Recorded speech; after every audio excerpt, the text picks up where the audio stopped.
para escuchar un nuevo reto. Enseñanza para tu vida. Principios que forjarán tu carácter. Palabras que te alientan.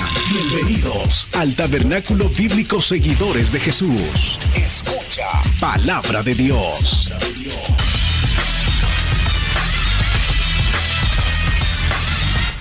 Salmo capítulo 22. Ahí estamos. Nos hemos detenido un momento para aprender de este maravilloso salmo. Salmo 22, del versículo 1 al 6. Y vamos a tomar esta porción. El salmo es un poco extenso, tiene varios textos. Nos va a tomar varios martes, tiene 31 versículos. Vamos a ir despacio. Me gusta cuando se trata de la palabra de nuestro Dios, disfrutarla.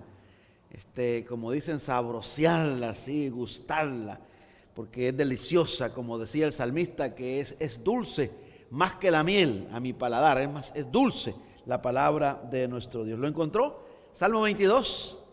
Así dice el Señor, todos juntos a una voz. Dios mío, ¿por qué me has desamparado? ¿Por qué estás tan lejos de mi salvación y de las palabras de mi clamor?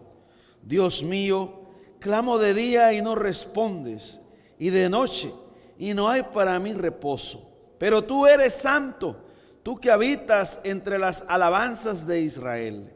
En ti esperaron nuestros padres, esperaron y tú los libraste. Clamaron a ti y fueron librados. Confiaron en ti y no fueron avergonzados. Mas yo soy gusano y no hombre, oprobio de los hombres y despreciado del pueblo. Padre, gracias, Señor, te damos por este gran privilegio que nos has dado, esta hermosa noche de poder, Señor, congregarnos. Sabemos, Padre amado, que no es del que quiere ni del que corre, sino del que tú tienes misericordia. Estamos agradecidos, Señor, por todo. Glorifícate en nuestra vida y bendícenos, Señor. Danos fuerzas, aumenta nuestra fe para seguir dándote gloria, alabanzas. Todo te lo pedimos en el nombre de Jesús, Señor nuestro, amén. Y amén. Puede sentarse, amados hermanos y hermanas.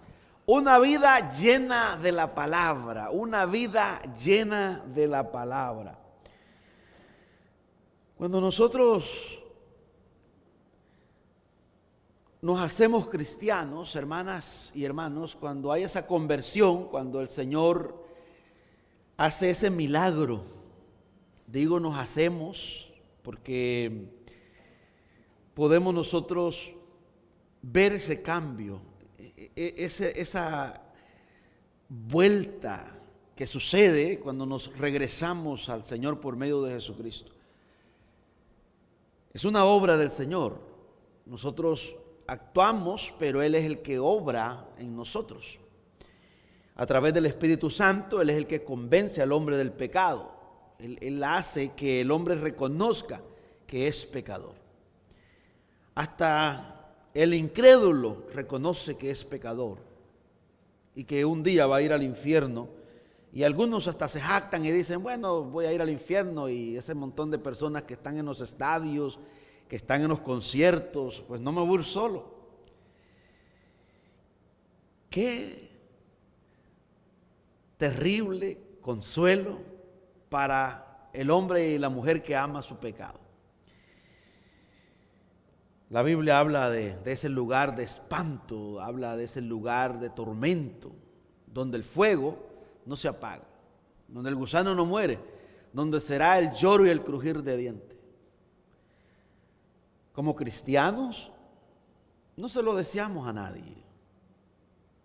Pero cuando miramos esa actitud y las personas se expresan de esa manera, nos da lástima, porque así estábamos nosotros en otro tiempo. Que Dios tenga misericordia, hermanas y hermanos, de todos aquellos que todavía están bajo condenación.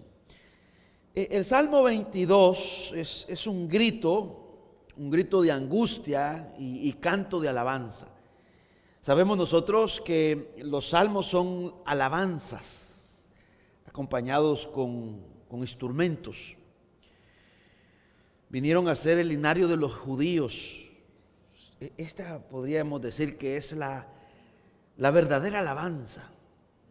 Porque si hacemos una comparación con la alabanza que hoy en día en algunos lugares se practica en nombre del Señor, está bien desconectada a las Sagradas Escrituras.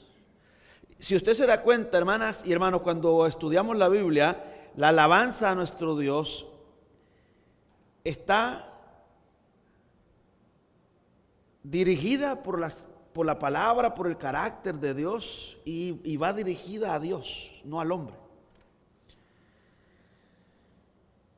Entonces, tiene que ver con el carácter de Dios. En los Salmos encontramos estas experiencias maravillosas que estos hombres vivieron y Dios inspiró esta palabra por medio del Espíritu Santo, esta palabra eterna. Miremos entonces, hermanas y hermanos, una vida llena de la palabra de Dios. Aquí nosotros, este es un salmo mesiánico, un salmo que se escribió antes de la venida de Cristo y habla acerca de cómo se cumple en la cruz.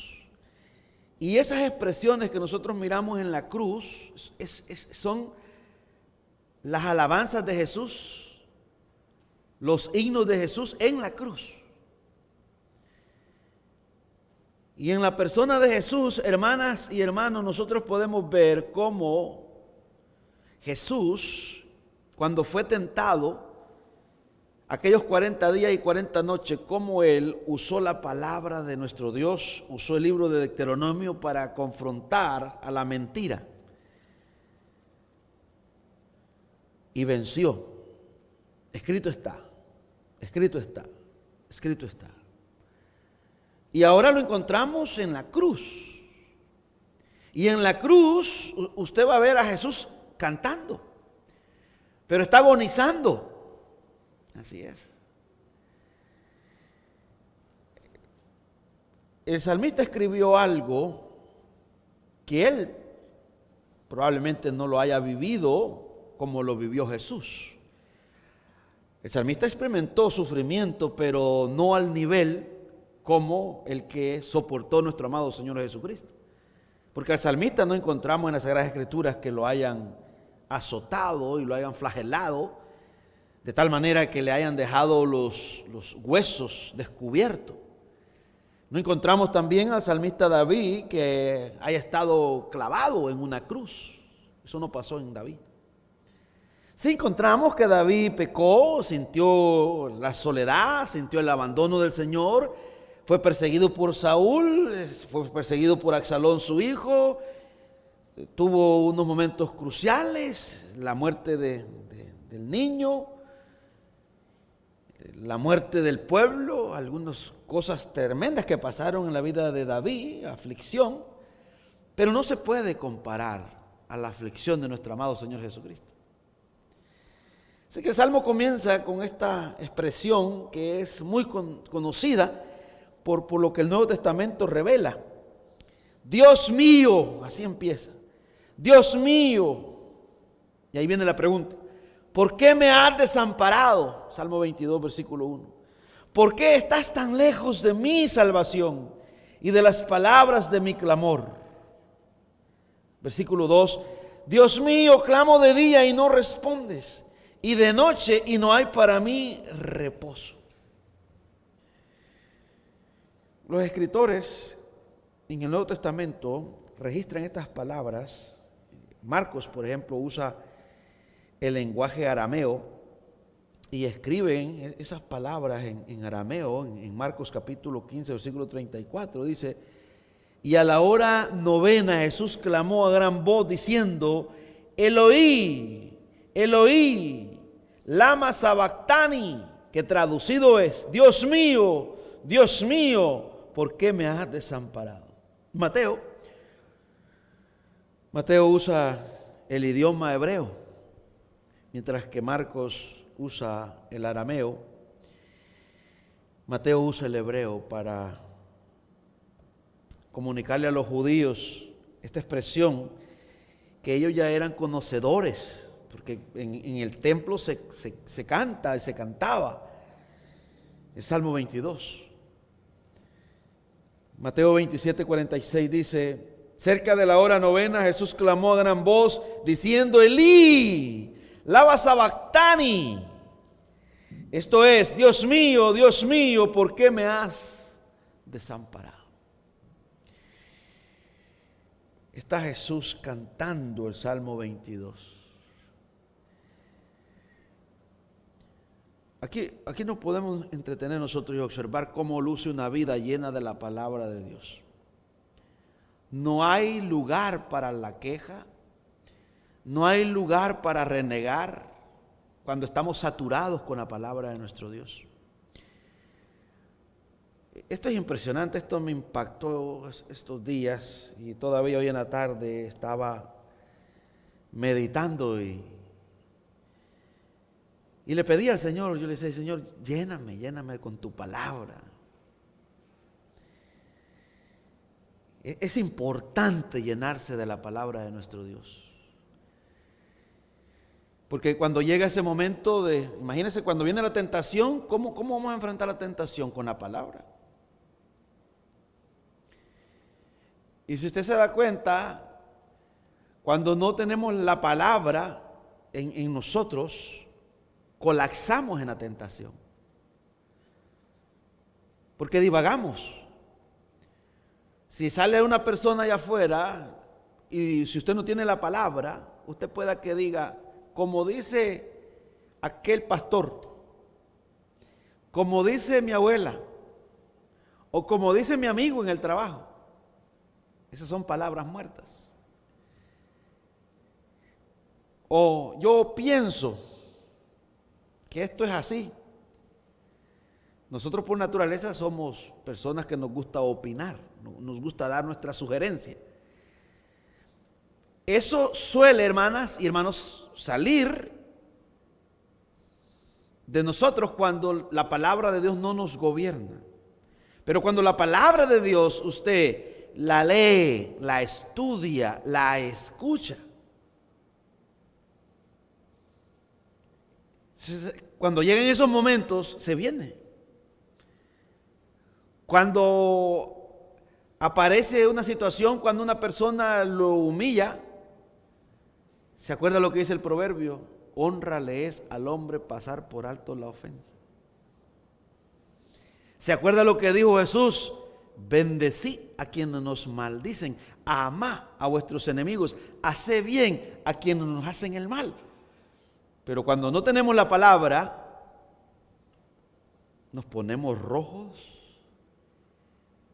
y la vieja naturaleza aparece y como le dijo en cierta ocasión un hombre a otro, ¿verdad?, que estaban peleando en un estacionamiento. Dijo, le digo, bueno, ¿tú vienes de la iglesia? Sí, digo. Es cierto, vengo de la iglesia. Entonces le dijo una frase, se quitó el saco y dijo, bueno, sí, vengo, voy a dejar el hombre de la iglesia aparte y aquí está el hombre que yo soy. Y démonos con todo. Ahí comenzó el problema. Ve, ahí caemos. Ahí han caído muchos. Pero es la palabra la que nos frena. Los beneficios de tener la palabra. Todo sacrificio, todo esfuerzo, hermanas y hermanos, trae beneficios. Una persona que trabaja, que es diligente en su trabajo, por ende va a ir a la abundancia. Y si le añade esta persona que ahorra, que cuida su dinero que gana, que le cuesta ganarlo, pues va a ser una persona que va a prosperar. Ve, el sacrificio, el esfuerzo, le estoy hablando de la vida cotidiana, de que pueda que no sea ni cristiano esa persona, pero le va a traer beneficios. Ahora, imagínense una persona que se congrega, que lee la Biblia, que ora, que ayuna, que comparte el evangelio, que viene a los estudios bíblicos, ¿usted cree que no va a tener grandes beneficios? Habrán. Pero algunos dirán, no, yo no necesito congregarme. Jesús dijo que de la abundancia del corazón habla la boca.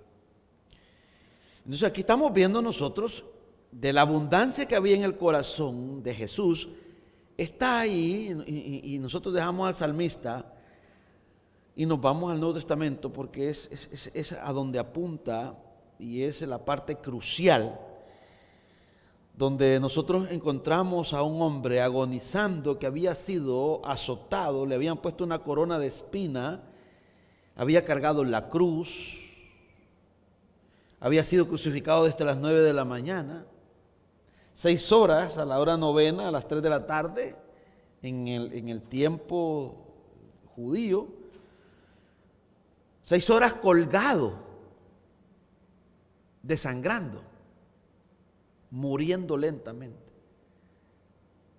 con dolores terribles, que los expertos cuando sacan, ¿verdad?, la explicación, los doctores, y dicen, vea, que los tendones que se cortaron y más los azotes y esa gran azotada que le pegaron a Jesús, no era fácil la situación. Pero ahí encontramos a nuestro amado Señor Jesucristo muriendo en el lugar de nosotros. Y esta es la parte que a mí me impacta, en el sentido es que esto debe en cada uno de nosotros de levantarnos y valorar el sacrificio de Cristo, decir, wow, eso es lo único que podría decir, wow, ¿cómo fue ahí antes de la venida?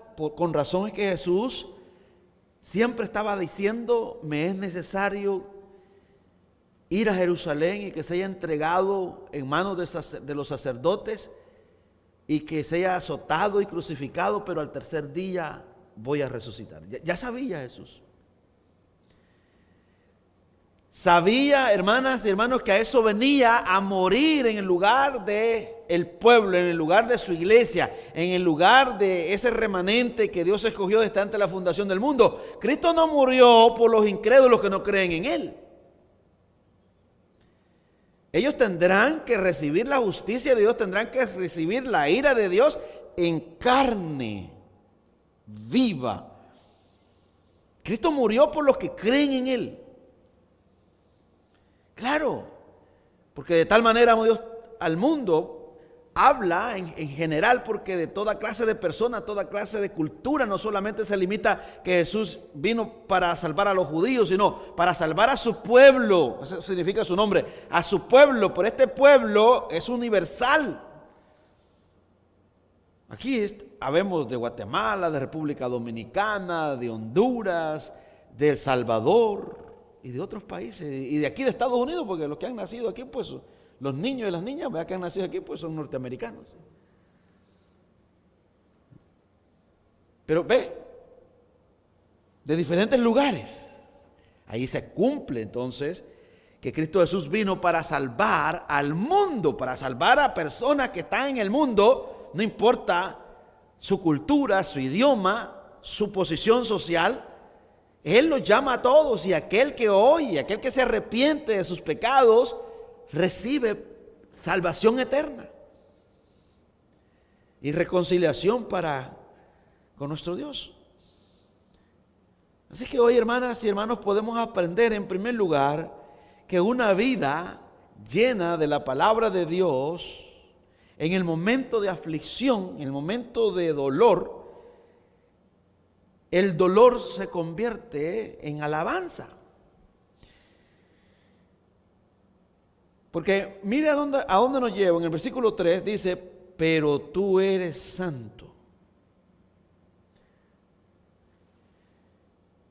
Cualquiera de nosotros podría decir, y aquí el salmista, cuando lo escribió, él se consoló, al igual que Jesús, Él se consoló a decir, pero tú eres santo. Como dice, tú no tienes nada que ver con lo que me pasa a mí, porque tú no tienes nada que ver con el pecado. El salmista David le dice al Señor, Señor, yo soy merecedor y hay razones por las cuales tú me has abandonado. Y es que soy un pecador.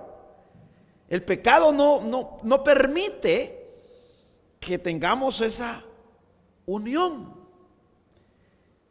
Ahí llegamos todos, hermanas y hermanos, cuando estamos en el hospital y la palabra de Dios nos domina. Usted reconoce, usted dice, bueno, es poco lo que me está pasando. Más y mira al otro lado el cuarto y mira a aquel otro que está sin pie, sin mano, y grita y llora. Y usted dice, bueno, yo estoy aquí por una bacteria, pero ese que está allí al lado, yo escucho que está agonizando. Y ese no tiene esperanza.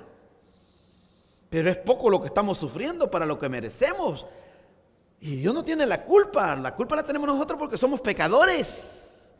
Le hemos ofendido, no merecemos un milagro. Merecemos que Él esté lejos de nosotros porque Él no se puede acercar. Porque nuestro pecado hace esa división. La santidad de Dios nos lleva a comprender y a ser responsable de nuestro pecado. Ahí miramos nosotros la soberanía de Dios. Dios es soberano, Él gobierna el dolor, el sufrimiento, pero el hombre es responsable de sus actos, de sus pecados. No es una víctima. Porque cualquiera puede ir al hospital y comenzar a quejarse, pero ¿por qué a mí? O inclusive, ¿cuántas personas no se resienten? Y otros le dicen al Señor, Señor, si tú me sanás, yo voy a volver los martes y los viernes. Mientras tú no me sanes, yo no vuelvo. Dice, no. Pero el salmista no está haciendo eso aquí. El salmista estaba alabando y diciendo, pero tú eres santo. Tú que habitas entre las alabanzas de Israel. Le dice, tú que eres alabado por los judíos. Y que eres el centro de la adoración. En momentos de abundancia te alabamos, te damos gloria por la victoria. Pero en el momento de la derrota también reconocemos que hemos pecado. Y que el pecado nos ha traído estas consecuencias. Una y otra vez usted va a encontrar en el libro de Jueces. Y el pueblo hizo lo malo ante los ojos de Dios. Y Dios los entregó a otro pueblo para que los afligiera. Y luego dice, y el pueblo se arrepintió y reconocieron que habían pecado y Dios levantó un libertador. Eso se repite como 318 años en ese periodo del tiempo de los jueces, después de la muerte de Josué. Está ese libro. Pero tú eres santo, tú que habitas entre las alabanzas de Israel. Ahora le va a mencionar la fidelidad de Dios. En el versículo 4 le dice él, mire qué hermosa la alabanza, hermanos. Mire cómo exalta la pureza de Dios. Pero tú eres santo. Ve la alabanza, hermanas y hermanos, bíblica, no está enfocada en que usted debe de sentirse bien, ¿no? No está enfocada en que usted debe de saltar. No, está aquí. El que debe de ser alabado en la alabanza y exaltado es Dios. El centro debe ser Dios. Y su atributo, que hace la distinción de las criaturas, sus atributos de la santidad. Que ahí hay una separación monumental. El salmista dice, pero tú eres santo. Pero tú eres santo.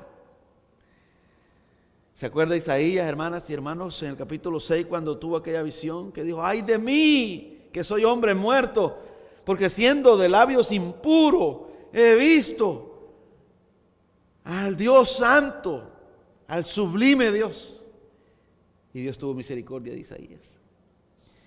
Eso es lo que pasa cuando nosotros contemplamos en un momento la majestad del Señor, a veces en el sufrimiento, en la angustia.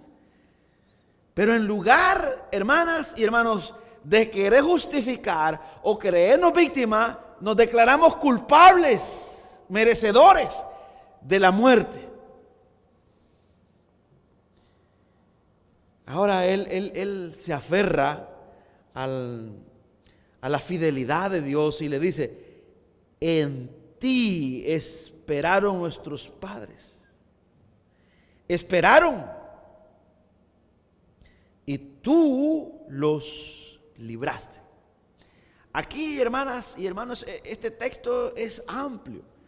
Aquí está resumido. Aquí el salmista se va hasta Egipto. Ellos esperaron 400 años allá. Fueron torturados. Fueron masacrados. Fueron flagelados. Pero esperaron. Y tú fuiste fiel. Tú le habías prometido a Abraham que 400 años ellos iban a estar esclavizados, iban a servir a otro pueblo, y tú cumpliste. Tú no fallaste. Pero luego, después que los sacó de Egipto, hermanas y hermanos, en el camino en el desierto, cuando el pueblo falló y Dios los entregó y Dios los disciplinó, y después que fueron a Babilonia otros 70 años y sufrieron, los volvió a liberar el Señor.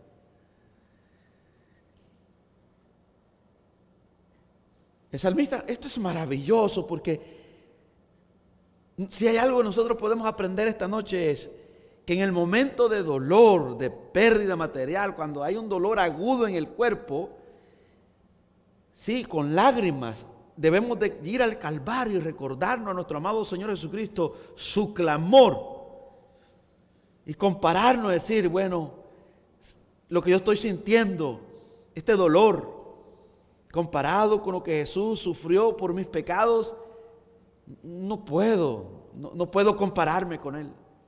Es que no hay comparación. Ahí somos consolados. Por eso necesitamos nosotros, hermanas y hermanos, predicarnos a Jesucristo todos los días, mirar a Jesucristo en todos los textos de la Biblia.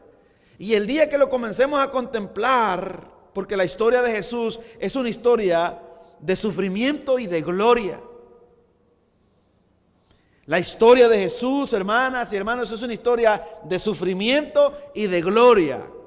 El siervo sufriente que sufrió en obediencia, se le aplicó la muerte más horrible, más espantosa, la muerte de cruz. Soportó todo, soportó la ira del Padre en la cruz. No por sus pecados. Él en la cruz siguió siendo santo. Siguió siendo puro. Pero fue tratado como un pecador porque fue un sustituto. Nuestro sustituto. Él ocupó el lugar de usted. Pero Él no falló. Él no quebrantó la ley. Él cumplió la ley. Él fue en el lugar suyo. Pero esta parte es la que a mí me da tristeza. Digo, ¿por qué no entendemos esta parte? ¿Y por qué no hay pasión por Jesús?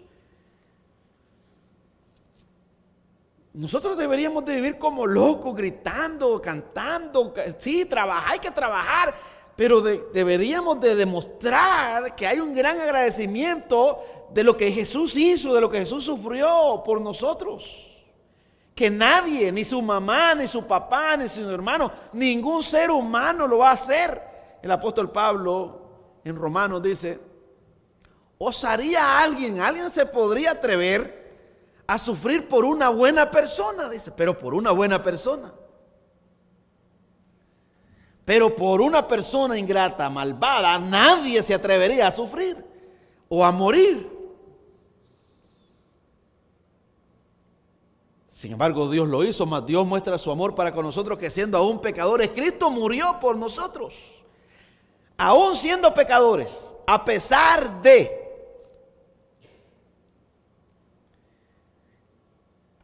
Dios, su naturaleza, que es amor, pero es justo, es santo, se movió en amor por medio de Cristo para mostrar a la humanidad que es amor y es fuego consumidor, que es justo. Y ahí en la cruz se satisfizo la justicia de Dios, se cumplió, se pagó, allí murió, porque la paga del pecado es muerte, y todo hombre en Adán tiene que morir, tiene que pagar con la muerte física. Pero Cristo murió para que usted ya tenga la esperanza de que ya pues no va a morir eternamente. Usted ha resucitado espiritualmente en Cristo Jesús. En Adán todos morimos espiritualmente, nos separamos de Dios. Versículo 5. Clamaron a ti y fueron librados. Confiaron en ti y no fueron avergonzados. Confiaron. ¿Qué le está diciendo el salmista al Señor? Él le está diciendo que Dios es fiel y que el Señor siempre ha cumplido su palabra. El atributo fidelidad o fiel significa que Dios cumple su palabra. Que Él no es hombre para que mienta, ni hijo de hombre para que se arrepienta. Él habló y no hará. Él cumple. Pero no conforme a nuestros caprichos, sino conforme a su voluntad. Luego llegamos al versículo 6 y ahí nos vamos a detener. El salmista dice: mas yo soy gusano y no hombre, oprobio de los hombres y despreciado del pueblo. Este es el punto. Cuando llegamos ahí, cuando reconocemos, esto me impacta porque esta viene siendo como la clave para salir del abismo. El salmista dice, y se compara a un insecto, un gusano. Eso quiere decir que no tiene valor. Porque hay gusanos, usted sabe que hay gusanos que se hacen, ¿verdad?, de los que ponen las moscas y se devoran a los animales que están muertos. Pero hay gusanos que están en los montes, que están en las frutas.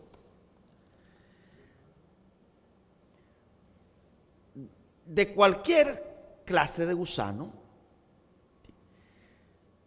el punto es que son limitados, son temporal. Los gusanos que surgen de la misma carne, de la pudredumbre, ahí se secan, se mueren. Temporalmente comen, pero luego se hacen tierra, no son nada. Los que están en los montes, los que están en la fruta, lo mismo, son insignificantes. Entonces, ese es el punto, reconoce, dice, yo soy insignificante, soy un gusano.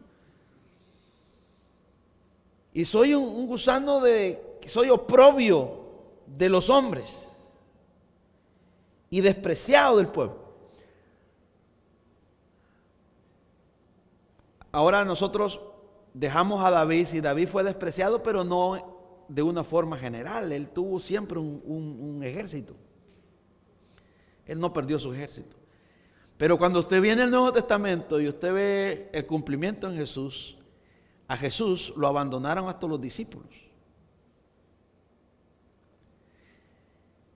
Y a David probablemente pasó por momentos cruciales, pero a Jesús también lo abandonó su Padre en la cruz. Cuando estaba derramando su ira sobre él, cuando estaba castigando el pecado de nosotros. A eso era lo que Jesús temía, temblaba en Getsemaní. Y dice la palabra de nuestro Dios que su sudor eran como grandes gotas de sangre que caían. Y le decía, Padre, si es posible, pasa de mí esta copa. La copa es una metáfora de la ira, del cáliz, de la ira de Dios. Entonces ahí en la cruz Jesús se tomó toda la ira, todo el cáliz de la ira de Dios, todo el enojo de Dios por el pecado, porque la Biblia dice que Dios está irado contra el impío todos los días. Este es uno de los atributos que muchas personas rechazan. Ahí en el Salmo 21 nosotros estábamos viendo, pues si usted retrocede solamente para para enllavar un poco esta parte, dice el versículo 8, alcanzará tu mano a todos tus enemigos, del Salmo 21. Tu diestra alcanzará a los que te aborrecen. Los pondrás como horno de fuego en el tiempo de tu ira. Jehová los deshará en su ira y fuego los consumirá. Los va a consumir el fuego. Vea, ahí en el Salmo 21, solo retrocedemos un poco. En el Salmo 22 encontramos que nosotros éramos parte de esos enemigos incrédulos, pero ahí los enemigos de nosotros, un sustituto ocupó el lugar de nosotros y recibió la ira de Dios.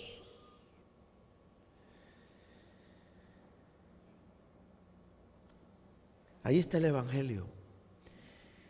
Pablo en 2 Corintios capítulo 5, versículo 18, resume esta maravillosa obra de Cristo. Y esto viene siendo como el corazón del mensaje del Evangelio. Y dice, y todo esto proviene de Dios, quien nos reconcilió consigo mismo por Cristo y nos dio el ministerio de la reconciliación. Versículo 19, 2 Corintios 5, que Dios estaba en Cristo reconciliando consigo al mundo, no tomándoles en cuenta a los hombres sus pecados, y nos encargó a nosotros la palabra de la reconciliación. Versículo 20. Así que somos embajadores en nombre de Cristo, como si Dios rogase por medio de nosotros. Os rogamos en nombre de Cristo, reconciliaos con Dios. Esta debe de ser nuestra pasión, salir por las calles y decirle a las personas, mira lo que Cristo sufrió por los pecadores, para que te puedas reconciliar con Dios. Mira el alto precio que se pagó. Versículo 21, al que no conoció pecado, dice, no conoció pecado. Por nosotros lo hizo pecado, es decir, Él no practicó el pecado, pero tomó los pecados de nosotros y los depositó en Jesús para castigarlos en Jesús y para traernos en Jesús la justicia que nosotros no podemos tener. Para que nosotros fuésemos hechos justicia de Dios en Él. Para que nosotros podamos tener esa rectitud moral que Dios demanda. Cristo fue aplastado, como dice Isaías 53. Hermanas y hermanos, ve cómo luce una vida llena de la palabra del Señor. La vida de Cristo debe de impactarnos a nosotros de tal manera que pedirle al Señor que nos dé esa calidad de vida, que podamos nutrirnos con la palabra, que en el momento de sufrimiento, imagínense esto de congregarse, esto no es nada, nosotros estamos en la gloria. Los hermanos se congregaban en las catacumbas, en las cuevas, en los barrancos, en los primeros años de la iglesia. Los perseguían para matarlos, se los devoraban los leones, los tigres, las fieras, los quemaban, los apedreaban, los encarcelaban. Y no crea usted que una cárcel de lujo, eran cuevas, eran lugares llenos de ratas, de excrementos, eran lugares sucios. Y no estaban allí los hermanos, estaban amarrados a un cepo, porque era una tortura. Pero ellos, hermanas y hermanos, allí cantaban. Usted puede leer el libro de los Hechos, allí cantaban en las cárceles. Y se congregaban y salían, después de que eran azotados, salían proclamando y seguían predicando a Cristo. No callaban. Esos hombres, ¿por qué? ¿Por qué tenían esa pasión? Porque conocían a Cristo. Esto era lo que les daba gasolina. Ellos entendieron lo que Jesús hizo. Aquellos débiles hombres que negaron a Cristo se convirtieron en gladiadores, luchadores. Ojalá el Señor nos diera ese espíritu a nosotros y nos levantara. Hoy es el tiempo de nosotros que debemos de levantarnos, de levantar la bandera, la antorcha del Evangelio y decir, vamos a las calles, prediquemos el Evangelio, vamos al trabajo, vamos, oremos, ayunemos, levantémonos de esa comodidad en la que nos encontramos. Porque mire, los demás están pereciendo porque se acoplaron. Cuídase, hermana y hermano, porque cuando nos acomodamos es cuando fracasamos. Porque usted sabe que cuando la persona se confía es cuando comete los errores más grandes, pero cuando está atenta a la persona, usted ve cuando va manejando y usted está bien concentrado, enfocado, es difícil que tenga un accidente porque usted anda atento. Pero cuando usted está relajado y usted piensa que va retrocediendo, ¡boom!, le da allí a usted a un muro. Y el bumper. ¿Cuándo fue que tuvo el accidente? Cuando estaba confiado. Cuando pensó que usted lo tenía todo bajo control. De la misma manera nos pasa en el cristianismo. Cuando pensamos, no, es que así a mí no me va a pasar, eso le pasó a aquel. Aquel fue que se divorció, aquel fue que su esposa se fue y se fue para otra religión y lo dejó y lo abandonó. Eso no me va a pasar a mí. Te puede pasar. Le pasó a David por la pereza que estaba en su casa. El ocio es peligroso. La pereza es peligrosa. Que Dios nos ayude y que Dios conceda un verdadero arrepentimiento a nuestros amigos y amigas que no le conocen a Cristo. Vengan, corran a los pies de Cristo, amigas y amigos. Si no conoces a Jesús, mira el Salmo 22, Jesús, Dios mío, ¿por qué me has desamparado? Murió por ti. Hermana, si estás deprimida, estás triste, ven, corre a Cristo. Mira, recuerda lo que Él sufrió en tu lugar. Levántate, no seas cobarde, levántate, congrégate, lee la Biblia y acércate al Señor y alábalo en todo tiempo, como dice Salmo 34, versículo 1, bendeciré a Jehová en todo tiempo. ¿Lo creemos? Oramos. Padre, te damos gracias en esta noche, Señor. El predicador ha terminado su mensaje. Ahora, Dios manda a todo ser humano en todo lugar que se arrepienta de sus pecados. Deje el impío su camino y el hombre mentiroso sus pensamientos y vuélvase a Jehová, el cual tendrá de él misericordia, el cual será amplio en perdonar. Cree en el Señor Jesucristo y serás salvo. Porque hay un solo Dios y un solo mediador entre Dios y los hombres, Jesucristo hombre. Amén. Si deseas mayor información, nos puedes llamar al 781-629-1514. 781-629-1514. También nos puede visitar en www.seguidoresma.com. Dios te bendiga.